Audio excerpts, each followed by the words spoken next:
Hello friends, నమస్తే. నేను Lakshmi. Welcome to my channel తోటమాలి. ఈరోజు నేను తమిళనాడులోని కాంచీపురంలో కొలువై ఉన్న అమ్మవారి దర్శనానికి వచ్చానండి. కామాక్షి అమ్మవారి దర్శనానికి. ఆది పరాశక్తి యొక్క అత్యున్నత రూపము పార్వతీదేవి యొక్క అవతారమైన కామాక్షి అమ్మవారు కరుణించే మహాతల్లి అండి. కన్నులతోనే భక్తులను కరుణించే తల్లి కనుక కామాక్షి అంటారు. అష్టాదశ శక్తిపీఠాల్లో ఒకటైన ఈ ఆలయంలో అమ్మవారు స్వయంభూగా వెలసి శ్రీచక్రంతో పూజలు అందుకుంటూ ఉన్నారు. ఆది శంకరాచార్యులు ఇక్కడ శ్రీచక్రాన్ని ప్రతిష్ఠించారు. స్వయంభూగా వెలసిన విగ్రహమే అండి అమ్మవారిది. నిరాధారంగా భూమిపై ఆనకుండా ప్రతిష్ఠ అయి ఉన్న తేజరూపం అమ్మవారు. ఇలాంటి అమ్మవారిని దర్శించుకోవటానికి నేను స్నేహితులతో కలిసి కాంచీపురం వచ్చాను. కాంచీపురానికి ఏ విధంగా వచ్చాను, ఎక్కడ స్టే చేశాను, ఇంకా కాంచీపురం యొక్క ప్రత్యేకత, అమ్మవారి ఇక్కడ స్వయంభూగా వెలయటానికి కారణము, ఇవన్నీ కూడా ఈరోజు తెలుసుకుందాము. ముందుగా హైదరాబాదు నుండి కాంచీపురం చేరుకోవటానికి డైరెక్ట్గా ట్రైన్ అనేది లేదండి. ముందుగా మనము తిరుపతి కానీ లేదా చెన్నై కానీ చేరుకున్న తర్వాత అక్కడి నుంచి ఓన్ వెహికల్ కానీ లేదా బస్సు కానీ పట్టుకొని మనము కాంచీపురం చేరుకోవచ్చు. ఇక్కడ స్టే చేయడానికి కంచి కామకోటి పీఠానికి సంబంధించిన రూమ్స్ అయితే దొరుకుతాయండి. ముందే మనము ఆన్లైన్లో మనం రిజర్వేషన్ చేసుకుంటే మనకు దొరుకుతాయి. అలా కాకుండా వీకెండ్స్లో కానీ పర్వదినాల్లో కానీ ఇక్కడ రూమ్స్ దొరకడం కష్టం. నేను వచ్చింది రథసప్తమి నాడు అండి. ఆ రోజు చాలా రష్, పైగా వీకెండ్స్ సాటర్డే సండే కూడా హాలిడేస్ వచ్చాయి కదా, అందువలన కంటిన్యూస్గా 3 రోజులు హాలిడేస్ వచ్చేసరికి నాకు ఇక్కడ రూమ్స్ దొరకలేదు. ముందే ఆన్లైన్లో ట్రై చేసినా కూడా.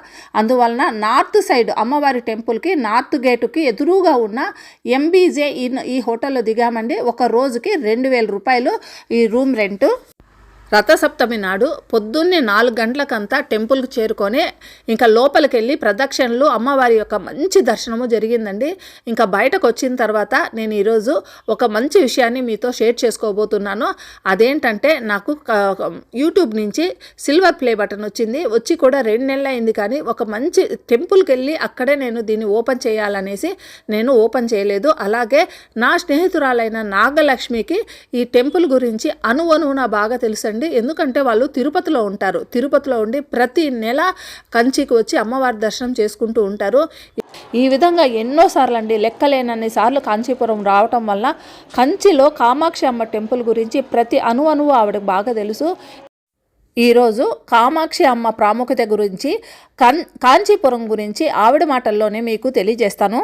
కాంచీపురం గురించి మీకు తెలిసిన వాక్యాలు మాకు తెలియజేయండి. కాంచీపురము సప్త మోక్షపురాల్లో ఒకటి. ఇక్కడ అమ్మ శరీర భాగాలలో దక్ష యజ్ఞం అప్పుడు అమ్మ శరీర భాగాలు అన్ని చోట్ల పడతాయి కదా. ఆ శరీర భాగాల్లో ఇక్కడ నాభిపడిన ప్రదేశము అంటే ఇక్కడ అమ్మ కటిస్థానము మన ఈ సృష్టిలో ఉండే చైతన్య శక్తిని ఒక గోవు ఆకారంలో పెడితే మొత్తం సృష్టి మొత్తాన్ని, చైతన్య శక్తికి ముఖం వచ్చేసి గోముఖం. ఈ గోముఖం ఎక్కడ ఉంటుంది అని అంటే మానస సరోవరం ఉంది కదా, ఆ మానస సరోవరము ఎడమ పక్కన ఒక బిలము ఉంటుంది. ఆ బిలము యొక్క మొదటి భాగము గోవు ముఖం లాగా ఉంటుంది. గోముఖం అంటారు. అంటే చైతన్య శక్తికి ముఖం ఎలా ఉంటుంది? గోముఖం. ఆ చైతన్య శక్తికి తల భాగం వచ్చేసి శ్రీపురం, అమ్మ ఉండే పురం శ్రీపురం అన్నమాట. ఆ గోముఖానికి కంఠస్థానం వచ్చేసి హిమాలయాలు, ఉదర భాగం వచ్చి కేదార్నాథ్, వెన్ను భాగం వచ్చి వారణాసి, కటి భాగం వచ్చి కాంచీపురం, మూలాధారం వచ్చి తిరువారూరు. ఇలాగా చైతన్య శక్తి ఈ క్షేత్రాల్లో చిదంబరం వచ్చేసి హృదయస్థానం. చిదంబరము హృదయస్థానం. ఈ ఈ ఈ క్షేత్రాల్లో అంతా చైతన్య శక్తి తన యొక్క మొత్తం ఆ శక్తిని అంతా వ్యాపించుకొని ఉంది. అంటే అన్ని చోట్ల చైతన్యం ఉంటుంది. ప్రతి మనిషిలో, ప్రతి జీవిలో చైతన్యం ఉంటుంది. కానీ ఇక్కడ మాత్రమే ఎలాగూ అనంటే గోవు మొత్తం పూజనీయమైన గోవు పొదుగులో మాత్రమే పాలు దొరికినట్లుగా ఈ ప్లేసుల్లో చైతన్య శక్తి విపరీతంగా ఉంటుంది.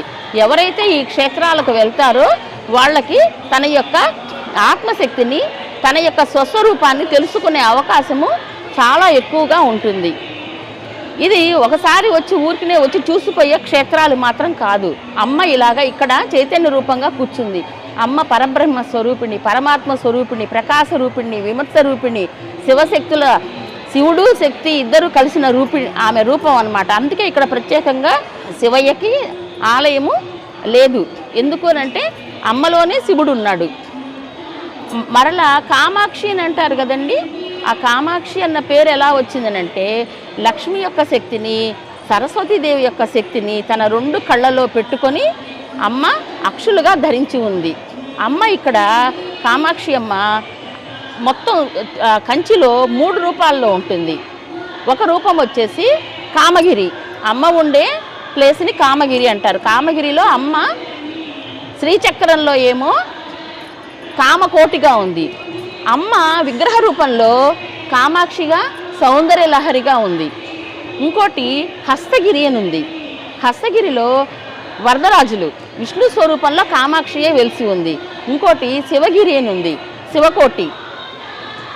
హస్తగిరిని పుణ్యకోటి అని అంటారు, దీన్ని కామకోటి అంటారు. ఏకాంబరనాథుడు టెంపుల్ని శివకోటి అంటారు. కోటి అంటే హద్దులు లేనిది అని అర్థం. శివకోటి, శివకోటిలో కూడా అమ్మే ఉంది. ఇక్కడ అన్ని రూపాలలో అమ్మే ఉంది. నెక్స్ట్ గర్భాలయానికి వెళ్ళామంటే లోపల గాయత్రి మండపం ఉంటుంది. గాయత్రి మండపంలో అమ్మ కూర్చున్న స్వరూపం ఒకటి, అమ్మ కళ్ళల్లో సరస్వతి లక్ష్మి ఇద్దరు ఉంటారు. అప్పటికి 3 అయ్యారు. అమ్మ మొత్తం రూపము సరస్వతి లక్ష్మి, వాళ్ళు 3 అయ్యారు. పక్కనే తపకామాక్షి ఉంటుంది, 4 అయ్యారు. నెక్స్ట్ శ్రీచక్రాకారంలో ఉంటుంది, 5 అయ్యారు. శ్రీచక్రం దగ్గరకు వచ్చామనంటే శ్రీచక్రంలో అందరూ అష్టలక్ష్ములు ఉన్నాయని అనుకుంటారు. అష్టలక్ష్ములు అది కరెక్టే, కానీ అక్కడ వసిన్యాది దేవతలు 8 మంది కదా. ఆ వసిన్యాది దేవతలు మనకు ఖడ్గమాలలో వస్తుంది. ఆ వసిన్యాది దేవతలు 8 మంది అక్కడ ఉన్నారు. ఎందుకనంటే మన లలితా సహస్రనామాల్ని రాసింది ఎవరు, చెప్పింది ఎవరు? అమ్మే పిలిచి వాళ్ళని పిలిచి తనలోంచి వచ్చిన కిరణాలే వాళ్ళు. అమ్మలోంచి వచ్చిన కిరణాలు 8 కిరణాల చేత లలితా సహస్రనామము చెప్పించింది, వసిన్యాది వాగ్దేవతల చేత చెప్పించింది. అందుకే అక్కడ ఆదిశంకరాచార్యులు ప్రతిష్ఠించిన ఆ శ్రీచక్రంలో 8 మంది ఉంటారు. వాళ్ళని కొంతమంది అష్టలక్ష్ములు అంటారు, కొంతమంది వసిన్యాది వాగ్దేవతలు అని అంటారు. ఎవరైతేనే మనం ఏదైనా నమ్మాలి, ఎందుకనంటే మనం పూర్వ పురుషులు చెప్పారు కాబట్టి. ఇలాగ ఈ అమ్మకి పూజ చేస్తారు కదా. అమ్మ పూజ అంతా ఇక్కడ దుర్వాస మహర్షి రచించిన దాని ప్రకారము జరుగుతుంది, హయగ్రీవుడు రచించిన దాని ప్రకారము జరుగుతోంది. కానీ దుర్వాస మహర్షి రచించిన దాని ప్రకారమే జరుగుతుంది. దుర్వాస మహర్షి ఆర్యాదిశతి అనే ఇది రాశారు. ఆర్యాదిశతిలో అన్నీ మొత్తం నిక్షిప్తమై ఉన్నాయి. ఈ మణిద్వీపం గురించి, శ్రీమన్నగరం గురించి అన్నీ నిక్షిప్తమై ఉన్నాయి. ఇక్కడ అమ్మ దగ్గరకు వచ్చి మూగవాడికి కూడా మాటలు వచ్చిన ఇది ఉంది. ఎవరు అనంటే మనకి 17వ పీఠాధిపతిగా మూక కవి ఉన్నారు. ఆయన మూగవాడు, అతనికి మాటలు రప్పించి ఆయన చేత మూక పంచసతి అని 500 శ్లోకాలతో మూక పంచసతి రచింపజేసింది అమ్మ. గర్భాలయంలో ఇంకా ఏమేమి ఉన్నాయి?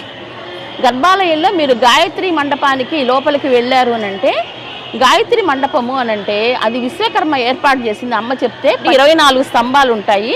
24 స్తంభాలు గాయత్రి మంత్రంలో ఉండే 24 బీజాక్షరాలకి సంకేతాలు అవి. గాయత్రి మండపము ఆ 24 స్తంభాలు ఆ గాయత్రి మండపంలోకి వెళ్ళి అక్కడ అమ్మ దగ్గర కూర్చోవటమే జన్మ సుకృతము. ఎన్నో జన్మల పుణ్యం ఉంటే కానీ గాయత్రి మండపంలోకి పోలేరు. అక్కడ కూర్చొని అమ్మ కామాక్షి అమ్మ అభిషేకాన్ని చూసాము అని అంటే మన జన్మ తరించినట్లే. ముఖ్యంగా లాస్ట్న అమ్మకు అభిషేకం చేసేటప్పుడు ఆ చందనము పసుపు కలిపి అమ్మకి పైనుంచి పోసి అమ్మకి కళ్ళు ముక్కు ఈ నోరు నవ్వుతున్నట్లుగా దిద్ది కట్టని ఇలా పైకి తీసి పక్కకు లాగుతారు. హారతి పట్టుకొని పెద్దగా అరుస్తారు చందనాభిషేకము అని. అప్పుడు అమ్మ కళ్ళు తిప్పుతుంది, చాలా నవ్వుతుంది. తన పక్కన ఉండే సౌభాగ్య గణపతి, సంతాన గణపతులను చూసుకుంటుంది.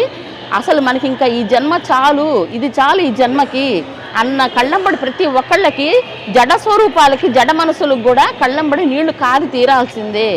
అటువంటిది అమ్మ అభిషేకము. అభిషేకం ప్రతి ఒక్కళ్ళు కామాక్షి అమ్మ దగ్గరికి వచ్చి ప్రతి ఒక్కళ్ళు అభిషేకానికి వెళ్ళండి. అది వెళ్తేనే మీకు జన్మ చరితార్థమైనట్లు. ఇది నా అనుభవము, నేను ఎన్నోసార్లు వెళ్ళాను. ఈ గాయత్రి మండపంలో అభిషేకం చేసుకున్న తర్వాత వాళ్ళు ఆ గాయత్రి మండపంలో ఎంటర్ అవ్వగానే మొదట్లోనే కల్వరి పెరుమాళ్ళు, స్వరూపలక్ష్మి, అర్ధనారీశ్వరుడు, ఇలా వచ్చామనంటే సింహము, ఆ పక్కకి వెళ్ళామంటే అష్టభుజ వారాహి, అమ్మ దగ్గరికి వెళ్ళి పంచమి, దండనాథ, సంకేత, సమయేశ్వరి, సమయ సంకేత, వారాహి, పోత్రిని, శివ, వార్తాళి, మహాసేన, ఆజ్ఞాచక్రేశ్వరి, అరిగ్ని ఈ 12 నామాలతో అమ్మని దండం పెట్టుకొని ఆ పక్కకి వెళ్ళామంటే అరూపలక్ష్మి ఉంటుంది.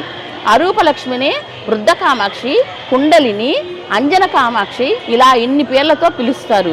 అమ్మ దగ్గరికి వెళ్ళి ఆ కామాక్షి దగ్గర ఇచ్చిన కుంకుమని పైనుంచి కిందకు రాసి ఆమె పాదాల దగ్గర ఉండే కుంకుమను తీసుకొచ్చుకున్నాము అని అంటే అదే కామాక్షి కుంకుమ. ఆ పక్కకి వెళ్ళామంటే అమ్మ ముందరే అరూపలక్ష్మి ముందరే సౌభాగ్య గణపతి, ఆయన ఎదురుగా సంతాన గణపతి, అక్కడే సంతాన స్తంభం ఉంటుంది. దశరథ మహారాజుకి పిల్లలు లేకపోతే పుత్రకామేష్టి యాగం చేసి అక్కడ సంతాన స్తంభాన్ని ప్రతిష్ఠించారు. ఆ సంతాన స్తంభానికి అడుగున ఒక చిన్న రంధ్రం ఉంటుంది, దాన్ని నాభి అంటారు. దానిలో ఏలు పెట్టి కొంచెం కుంకుమ తీసుకొని మనం బొట్టు పెట్టుకొని మరలా అమ్మ దగ్గరికి ఎదురుగా వచ్చి అమ్మ దగ్గర దండం పెట్టుకొని గాయత్రి మండపంలోంచి బయటికి వస్తే అభిషేకం కంప్లీట్ అయిపోతుంది. నిగ్రహ పెరుమాళ్, భూత నిగ్రహ పెరుమాళ్. ఇక్కడ 2 యక్షులు కనపడుతున్నారు. ఈ యక్షులని వాళ్ళకి అదే ఈ బండాసుడి రక్తం తాగి వాళ్ళకి తమో గుణం వచ్చేస్తుంది. ఆ తమో గుణం వల్ల మళ్ళీ విష్ణుమూర్తి మీదే తిరగబడతారు. అప్పుడు విష్ణుమూర్తి శివుణ్ణి ప్రార్థిస్తే ఆయన అదే 5 జట్టలు తీసి కింద కొడతారు. అప్పుడు ఇక్కడ పంచగంగా తీర్థం ఏర్పడుతుంది. పంచగంగా అంటే 5 జట్టలు 5 జట్టలు తీసి కింద కొడితే ఇక్కడ పంచగంగా తీర్థం ఏర్పడుతుంది. వీళ్ళిద్దరిని అణచటానికి అని చెప్పేసి ఫస్ట్ అక్కడ నిలబడి ఉంటారు. వీళ్ళిద్దరిని నిలబడేసి ఆ రాక్షసత్వాన్ని తమో గుణాన్ని పోగొట్టడానికి అదిగో నిలబడి ఉంటారు ఫస్ట్ ఫ్లోర్ లో. దాంట్లో మళ్ళీ కూర్చొని ఉంటారు సెకండ్. థర్డ్ లో అది పాము పడగ కనపడుతుంది చూడండి, అక్కడ పడుకొని ఉంటారు. అంటే వీళ్ళిద్దరు కింద ఉన్నారని మనం సూక్ష్మంగా భావించాలి యక్షిణుల్ని. ఇదంతా అయిపోయిన తర్వాత మీరు కూడా శివాంశ నుంచి వచ్చిన గణాలు కదా వీళ్ళిద్దరిని, ఎందుకంటే బండాసురుని చంపడానికి దేవతలకి సహాయపడతారు వీళ్ళిద్దరు. కానీ బండాసురుడు రక్తం తాగి బండాసురుడు బొట్టుకి మళ్ళీ ఇంకో బండాసురుడు తయారవుతూ ఉంటారు. అప్పుడు ఆ బండాసురుడు రక్తం తాగటం వల్ల వీళ్ళకి తమో గుణం వచ్చేస్తుంది. వచ్చిన దానివల్ల ఆ విష్ణుమూర్తి శివయ్యని అడిగితే అప్పుడు శివయ్య హెల్ప్ చేస్తారనమాట. వీళ్ళిద్దరిని ఇచ్చేసి అయ్యో మీ ఇద్దరిని మీరు శివ అంశ నుంచి వచ్చిన వాళ్ళే కదా, మీ ఇద్దరిని నేను కూర్చున్నాను, మీ మీద నిలబడ్డాను, పడుకున్నాను, నాకు పాపం వచ్చింది కాబట్టి ఏం చేయాలని శివయ్యని ప్రార్థిస్తే ఈ పంచగంగా తీర్థంలో వీళ్ళిద్దరూ స్నానం చేస్తారు ఆ తమో గుణం పోవటానికి. విష్ణుమూర్తి చేసిన పాపం పోవటానికి ఆ విష్ణుమూర్తి కూడా ఈ పంచగంగా తీర్థంలో, అంటే పంచమహాపాతకాలు ఉంటాయి, ఆ పంచమహాపాతకాలు పోవడానికి ఈ పంచగంగా తీర్థంలో స్నానం చేస్తే అన్నీ పోతాయి. ఈ పంచగంగా తీర్థంలో ఎలాగంటే ఒక్కొక్క చోట చేస్తే ఒక్కొక్క దోష ఫలితం, ఆ దోషం పోతుంది అన్నమాట, పరిహారం మనకి. అది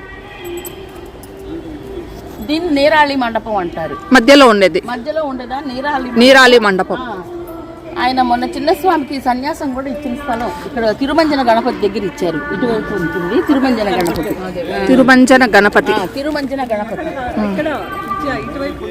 ఈయనకు కూడా తిరుమంజన గణపతికి కూడా ప్రతిరోజు అభిషేకము నైవేద్యము ప్రతిరోజు ఇక్కడికి వచ్చి చేసేసిపోతారు.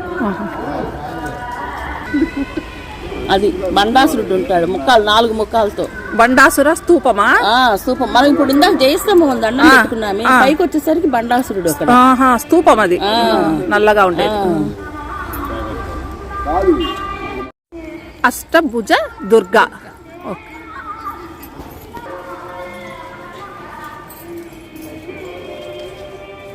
గణపతి నర్తన అంటే డాన్స్ చేస్తూ ఉండే గణపతి. ఈయన వచ్చి ఇక్కడ చిన్న మరగుజ్జు లాగా ఉంటాడు. ఇతను వచ్చేసి ఈయనకి నైవేద్యంగా పనస పండు పెట్టుకొని పోతూ ఉంటాడు.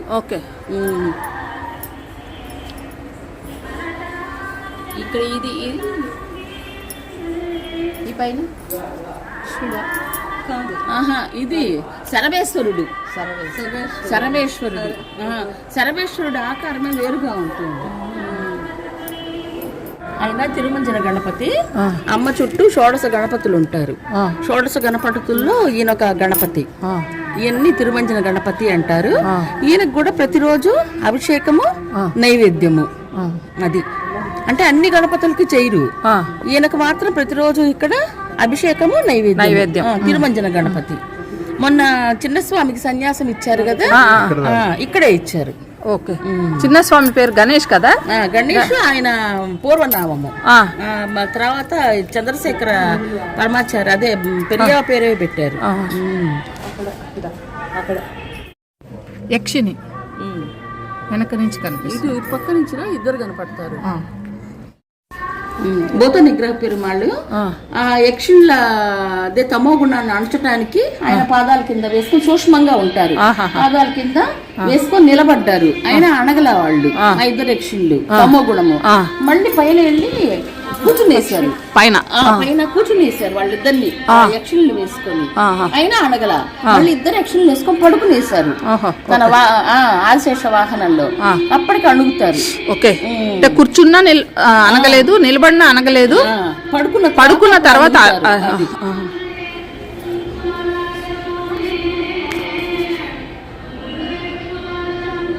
ఇదంతా బండాసుర సంహారంలో వస్తుంది. బాల చంపేస్తుంది కదా, చంపేసి ఎడం చేత్తో ఆ బండాసురుణ్ణి ఈ 2 ఏళ్లతో అసలు మనకు బలం ఉండదు కదా, అంత బండాసురుణ్ణి ఈ 2 ఏళ్లతో పట్టుకొని లాక్కొస్తుంది. లాక్కొచ్చి దీన్ని ఇప్పుడు అమ్మవారి ఆలయాన్ని బిలాకాశం అంటారు. బిలాకాశయం అని అనకూడదు, బిలాకాశం అని అంటారు.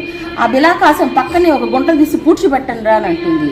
దేవతలందరూ లేదు మొత్తం తవ్వుతూ ఉంటే లోపల ఆల్రెడీ బండాసురుడు లాగా ఒకడు మల్లుడు అనే రాక్షసుడు కూర్చొని తపస్సు చేస్తూ ఉంటాడు. అప్పుడు ఈ మల్లుడిని చంపడానికి వీళ్ళు వస్తున్నారేమో, దేవతలందరూ వస్తున్నారేమో మల్లుడు భయపడి ఏం చేస్తాడు, వీళ్ళ మీద దేవతల మీద రివర్స్ యుద్ధానికి వస్తాడు. అప్పుడు మల్లుడి యొక్క రక్తము భూమి మీద పడుతుంటే ఇంకొక మల్లుడు తయారవుతూ ఉంటాడు, బండాసురుడు మాదిరి తయారవుతూ ఉండేసరికి అప్పుడు విష్ణుమూర్తికి దేవతలకు అర్థం కాక శివయ్యను ప్రార్థిస్తే ఆ రక్తం నాకటానికి యక్షులను సృష్టిస్తాడు. ఈ యక్షులు నాకి ఆ తమోగుణంతో ఆ రాక్షస రక్తం కదా, అదంతా తాగి వీళ్ళకి పూర్తిగా రాక్షస అంశ వచ్చేస్తుంది. శివయ్య దగ్గర నుంచి ఆ జటల్లోంచి వచ్చిన వాళ్ళైనా కూడా ఆ రక్తం అంటే ఆహారం వల్ల మనకి ఎలాగ దోషం వస్తుందో ఆ రక్తం తాగటం వల్ల వాళ్ళు కూడా అలా అయిపోతారు, రాక్షస ఇదిగా తమోగుణం వస్తుంది. అప్పుడు మళ్ళీ ఏం చేయాలో విష్ణుమూర్తికి అర్థం కాదు.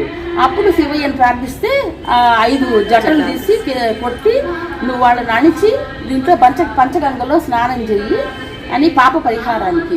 ఆ యక్షులు కూడా మళ్ళీ తెలుసుకొని యక్షులు బాధపడతారు, మాకు తెలియక రాక్షస రక్తం తాగటం వల్ల మాకు ఇలా తమోగుణం ఆవహించింది, కాబట్టి మేము ఇక్కడ గుర్తుగా ఉండాలి, కాంచీ క్షేత్రంలో అమ్మ దగ్గర గుర్తుగా ఉండాలి అని అంటే మీరిద్దరు నా పంచగంగ తీర్థానికి ఇద్దరు అక్కడ దాంట్లో కాపలాదారులుగా ఇద్దరు కూర్చోండి అనేసి వాళ్ళిద్దరిని ఈ పంచగంగ తీర్థంలో ఈ యక్షులు ఈ మూల వచ్చి స్నానం చేస్తే మొత్తం పాతకాలన్నీ పోతాయి. ఇంకోటి ఏంటంటే కామాక్షి అభిషేక తీర్థం ఉంది, అదంతా ఈ పంచగంగ తీర్థంలో కలుస్తుంది. నెక్స్ట్ ఇంకోటి ఏంటంటే అంతకుముందు ఎప్పుడు తీసి పెట్టేవాళ్ళు, ఇప్పుడు ఇయర్లీ ట్వైసే గ్రహణాలప్పుడు తీస్తారు, ఎన్నిసార్లు వస్తాయి అన్నిసార్లు. మళ్ళీ బ్రహ్మోత్సవాలప్పుడు అంకుశ స్నానం, మనకి కొండ మీద చక్ర స్నానం అలాగా అంకుశ స్నానం, అంకుశాన్ని ముంచుతారు తీసుకొచ్చి, అప్పుడు అందరూ వస్తారు, అందరూ మునగొచ్చు. అంకుశంతో పాటు అప్పుడు ఓపెన్ అవుతుంది. అది హయగ్రీవ స్వామి విష్ణు అంశ. ఈయన హయగ్రీవ స్వామి ఇక్కడ కంచి క్షేత్రంలో ఇటువైపు అగస్త్య మహర్షి ఉన్నారు. హయగ్రీవ స్వామి అగస్త్య మహర్షికి లలితా సహస్రనామము చెప్పిన స్థలం కాంచీ క్షేత్రంలో ఎక్కడ చెప్పారు అంటే ఇక్కడ ఉపనిషత్ బ్రహ్మేంద్ర మఠము అని ఉంది కైలాసనాథుడు టెంపుల్ దగ్గర. అక్కడ హయగ్రీవ స్వామి హయగ్రీవ మహర్షిగా శ్వేత రూపంలో ఈ అగస్త్య మహర్షికి లలితా సహస్రనామాన్ని మొత్తం చెప్తారనమాట. దాని అర్థాలు ఇవి రహస్యనామాలు, ఎవరికి చెప్పకూడదు, అర్హత ఉండే వాళ్ళకి మాత్రమే చెప్పాలి అని చెప్తారు. అందువల్ల దానికి గుర్తుగా ఇక్కడ మనకి హయగ్రీవుడు అగస్త్య మహర్షి. ఇక్కడ వచ్చి అమ్మ తపకామాక్షి మాంగాడు క్షేత్రంలో ఉంటుంది. ఆమెని ఇక్కడ గుర్తుగా శివుడి కోసం అమ్మ ఒంటి కాళ్ళ మీద తపస్సు చేస్తూ ఉంది. కుడి కాలు పైకి పెట్టుకొని తన యొక్క ఎడం చెయ్యి పైన పెట్టుకొని ఇలాగా తపస్సు చేస్తూ ఉంది శివుడి కోసం. పందిరి గణపతి. ఈ బ్రహ్మోత్సవాలు ఏ ఉత్సవాలు మొదలైన కామాక్షి ఆలయంలో మొదట ఈయనకి పూజ చేసి తర్వాతే వాకిట్లో పందిరి వేస్తారు. పందిరి గణపతి లేదా నర్తన గణపతి అంటారు. నర్తన గణపతి. కామాక్షి అమ్మ దర్శనం తర్వాత పంచభూత శివలింగాలలో ఒకటైన పృథ్వీలింగము దర్శనానికి వెళ్ళామండి. ఏకాంబరేశ్వర టెంపుల్ అంటారు. ఇది కంచిలోనే ఉంది. ఈ టెంపుల్ విశేషాల గురించి ఇప్పుడు తెలుసుకుందాము. పంచభూత లింగాలలో ఒక లింగం ఉంది, అదే పృథ్వీలింగము. పృథ్వీలింగానికి అభిషేకం అంటూ ఏమీ ఉండదు, మల్లెల తీర్థంతోనే అభిషేకం చేస్తారు. ఇక్కడ స్వామికి ఏకాంబరేశ్వరుడికి సంవత్సరానికి ఒకసారి ఏకాంబ్రని అనే అమ్మవారితో కళ్యాణం చేస్తారు. బ్రహ్మే కళ్యాణం చేస్తారు వచ్చి. దానికి ఏ రాజుల వంశం అంటే ఆకాశ భూపతి అనే రాజుల వంశం వాళ్ళ పూర్వీకులు అప్పుడు స్టార్ట్ చేశారు. ఏకాంబరేశ్వరుడు ఏకాంబ్రని అమ్మవారికి ఇద్దరికి కళ్యాణం చేయటము. అది ఇప్పటికీ కంటిన్యూగా చేస్తూ ఉన్నారు. పంచభూత లింగాల్లో ఇది పృథ్వీలింగం అని చెప్పాను కదా. నెక్స్ట్ కాళహస్తి వచ్చేసి వాయులింగము, చిదంబరం ఆకాశలింగము, శ్రీరంగం దగ్గర జంబుకేశ్వరం అని ఉందండి, అది వచ్చి జలలింగము. నెక్స్ట్ అరుణాచలం అగ్నిలింగం. ఇక్కడ వచ్చి పృథ్వీలింగము ఎలా వచ్చింది అని అంటే, ఒకరోజు పరమేశ్వరుడు కైలాసంలో కూర్చున్నప్పుడు అమ్మవారు వెనక నుంచి వచ్చి శివుడికి కళ్ళు మూస్తారు. అప్పుడు ప్రపంచం అంతా మొత్తము, ఈ సృష్టి మొత్తం ప్రళయం వచ్చేసి అంత చీకట్లు కమ్మి మొత్తం అంతా సృష్టి అంతా అల్లకల్లోలం అవుతుంది. అప్పుడు ఎందుకు ఇలా అయింది స్వామి అని అంటే, నువ్వు నా కళ్ళు మూసావు కదా, నా కళ్ళు అంటే ఎవరు అనుకున్నావు? సూర్యుడు చంద్రుడు. కాబట్టి సృష్టి మొత్తము ఇలా అయింది అనేసని స్వామి చెప్తారు. మరి ఇప్పుడు నేను చేసిన దానికి ఏంటి, దోషానికి నాకేంటి పర్యవసానము అని అంటే, అప్పుడు నువ్వు ఇలా అరుణాచలం వెళ్ళి తపస్సు చెయ్యి నువ్వు అనేసని చెప్తారు. అమ్మవారు ఏం చేస్తారనంటే, అరుణాచలం వెళ్ళకుండా ఫస్ట్ మాంగాడు అని ఉంది, మాంగాడులో వెళ్ళి ఆమె 4 వైపులా అగ్ని సృష్టించుకొని పైన సూర్యాగ్నిని పెట్టుకొని ఆ అగ్ని లోపల ఒంటికాల మీద నిలబడి అమ్మ మాంగాడులో తపస్సు చేస్తుంది. ఆ మాంగాడులో తపస్సు చేసినప్పుడు ఆది శంకరాచార్యులు వస్తారు. వచ్చి అమ్మ నీ తపస్సు ఫలించింది, నువ్వు వెళ్ళమ్మా అన్నట్లుగా శివుడి రూపంలో చెప్తారనమాట. అప్పుడు ఈమె మాంగాడు నుంచి అక్కడి నుంచి బయలుదేరి కంచికి వచ్చేస్తుంది. అప్పుడు అమ్మ 4 వైపులా 4 అగ్నులు వేసింది అని చెప్పాను కదా, అది ఏంటంటే దాన్ని అర్ధమేరుగా ఈ రోజుకి ఉంది. మాంగాడులో మెడ్రాస్కి 22 కిలోమీటర్ల దూరంలో ఉంది, అర్ధమేరు అంటారు దాన్ని. అది మాంగాడులో ఉంది. కంచికి వచ్చిన తర్వాత అమ్మవారు కామాక్షిగా ఇక్కడ వెలసింది. మరుసటి రోజు నాగలక్ష్మి గారు కామాక్షి అమ్మ ప్రధాన అర్చకులైన కామకోటి సురేష్ గారి ఇంటికి తీసుకెళ్లారండి. ఇది టెంపుల్కి అంటే కామాక్షి అమ్మ టెంపుల్కి చాలా దగ్గరగానే ఉంటుంది. అందరికీ ఇక్కడ వెళ్ళటానికి పర్మిషన్ ఉండదు. నాగలక్ష్మి గారి సహకారంతో మాకు ఇంత అద్భుతమైన అవకాశం అయితే దొరికిందండి. ఇంకా ఈ పూజా రూమ్ అయితే చూడటానికి 2 కళ్ళు సరిపోవు. గురువు గారి పర్మిషన్ తీసుకొని నేను వీడియో తీసుకున్నానండి. ఇంకా యూట్యూబ్లో పబ్లిష్ చేసుకోవడానికి కూడా ఆయన పర్మిషన్ తీసుకున్నాను. గురువు గారు ఒప్పుకున్నారు.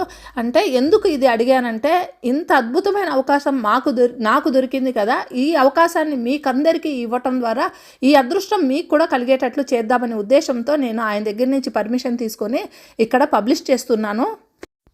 ఇక పూజా రూమ్లో కూడా అండి ఒక్కొక్క ఫోటో, అమ్మవార్ల ఫోటో ఒక్కొక్క అద్భుతము.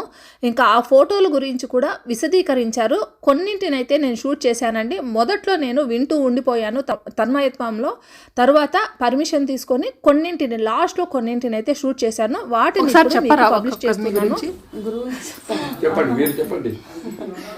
ఈమె అశ్వారూఢ అపరాజిత అనే గుర్రం మీద ఉంటుంది. అశ్వారూఢ ఈమె పాసం నుంచి పుట్టింది. ఈమె అంకుశం నుంచి పుట్టింది. అంకుశానికి అధిదేవత వచ్చేసి సంపత్కరి సంపత్కరి దేవత రణకోలాహలం అనే ఏనుగు మీద ఉంటుంది. ఈ అంకుశం ఏంటంటే మనలో ఉండే మదము అహంకారాన్ని అణచటానికి అమ్మ అంకుశాన్ని పట్టుకొని ఉంటుంది. ఇక్కడ పాసం ఏంటంటే మనకి మమకారము మోహాలు ఇవన్నీ ఉంటాయి కదా, పాసం అదే కదా. ఆ పాసాన్ని అమ్మ వైపు తిప్పుకోవడానికి, ఈ భౌతికమైన ప్రపంచం మీద మెటీరియల్ లైఫ్ మీద మనకంతా పోగొట్టి అమ్మ వైపు తిప్పుకోవడానికి, అంతేనా గురువు గారు? పాసం అదనమాట అది. మావటి వాడు అంకుశాన్ని పట్టుకొని కదా దాన్ని అణుస్తుంటాడు, అలాగే ఈమె అంకుశాన్ని పట్టుకొని మన మదాన్ని అణిచేస్తుంది. శరీరమే నేనన్న ఉపాధి భావన లేకుండా రమణ మహర్షి కాన్సెప్ట్ అన్నమాట. అలా చేస్తుంది అమ్మ. ఇక్కడ శ్యామలాదేవి. శ్యామల అంటే వైదికంగా వచ్చి సరస్వతి, దశ మహావిద్యల్లో తాంత్రికంగా ఆమె దేవత రాజశ్యామల. ఇక్కడ ఈమె వారాహి. వచ్చి మనకు వస్తుంది కదా రథారూఢ, గేయ చక్రం మీద అమ్మ కూర్చోండు రాజశ్యామల. ఈమె వచ్చి కిరి చక్రం మీద కూర్చొని ఉంటుంది, ఈమె వచ్చి చక్రరాజం మీద కూర్చొని ఉంటుంది. వాళ్ళిద్దరు అమ్మ వెనకాల ఉంటారు, సంపత్కరి దేవత, అశ్వారూఢ దేవత. వీళ్ళందరూ బాల వచ్చేసి కలహారం అనే కదా రథంలో ఉంటుంది. కలహారం గురువు గారు ముందర కుప్పిగంతులు, గురుగారు ముందర కుప్పిగంతులు. చిదానందనాథ, ఏకాంబరేశ్వరుడు, నిత్యాదేవి ఉంటారు కదా, కామేశ్వరి, భగమాలిని, నిత్యక్లిని, పేరుండే ఒక అమ్మవారు. శుక్లపక్షం కృష్ణపక్షం మరి శుక్ల పౌర్ణమిలో అప్పుడు శుక్ర దాంట్లో వచ్చి కామేశ్వరి భగమాలని చదివి మళ్ళీ మహానిత్య చెప్పాలి, మళ్ళీ తిరిగి గురువు గారు చెప్పారు. అదే మన పద్ధతి. ఒక్కొక్క పరంపరలో ఒక అనుష్ఠానం ఉంటుంది, మన పరంపర అనుష్ఠానం ఉంటుంది.